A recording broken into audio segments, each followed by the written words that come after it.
Sodpur railway overbridge 3 दिनों के लिए फिर से किया जाएगा बंद। आप देख रहे हैं वाइटल न्यूज 24।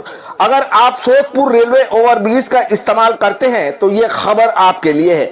इस बीच आपको बता दें कि सोदपुर रेलवे ओवरब्रिज जो एक तरफ मध्यम ग्राम तो दूसरी तरफ सोदपुर बीटी रोड को जोड़ता है, फिर से 3 दिनों के लिए बंद किया जा रहा है। आगामी 2 मार्च से 5 मार्च तक इस सोदपुर रेलवे ओवरब्रिज को लोड टेस्टिंग के लिए फिर से बंद किया जा रहा है। सूत्रों से मिली जानकारी के अनुसार 2 मार्च की रात 10 बजे से लोड टेस्टिंग के लिए इस ब्रिज को बंद कर दिया जाएगा और 5 मार्च की सुबह 6 बजे परिवहन के लिए फिर से खोल दिया जाएगा। স্যার শুনলাম নাকি 2 তারিখ থেকে আবার কোড়ালপুরটা সোদপুরেরটা বন্ধ হচ্ছে স্যার। হ্যাঁ, বিষয়টা একটু বুঝিয়ে বলুন। সোদপুর ব্রিজের কাজটা পুরোপুরি হয়ে গেছে, যেটা লোড টেস্টের ব্যাপারটা আছে সেটা বাকি ছিল। সেটা আমরা ঠিক করেছি যে ছুটির দিন আছে হোলি দোলে, এটা 2রা মার্চ রাত্রি 10টা থেকে বন্ধ থাকবে ব্রিজটা।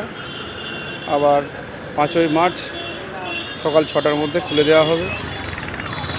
ঠিক আগের মতোই আমাদের সিস্টেমে চলবে রাস্তা, যেটা বিটি রোড থেকে যারা ভোলা মুড়াগাছার দিকে যাবেন তারা গির্জা হয়ে 8 নম্বর রেলগেট হয়ে রাসমণি মোড় হয়ে কেয়া মোড় হয়ে মুড়াগাছা ভোলা বাজার হয়ে ধরবেন মধ্যমগ্রাম রোড।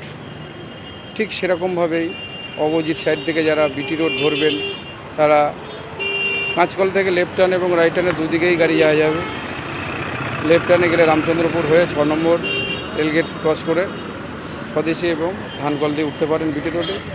আর কাঁচকল মোড় থেকে যারা যাবেন রাইট টার্নে, যেগুলো বাস অটো টোটো সমস্ত বড় বড় গাড়ি, সেটা রাইট টার্নেই যেতে হবে।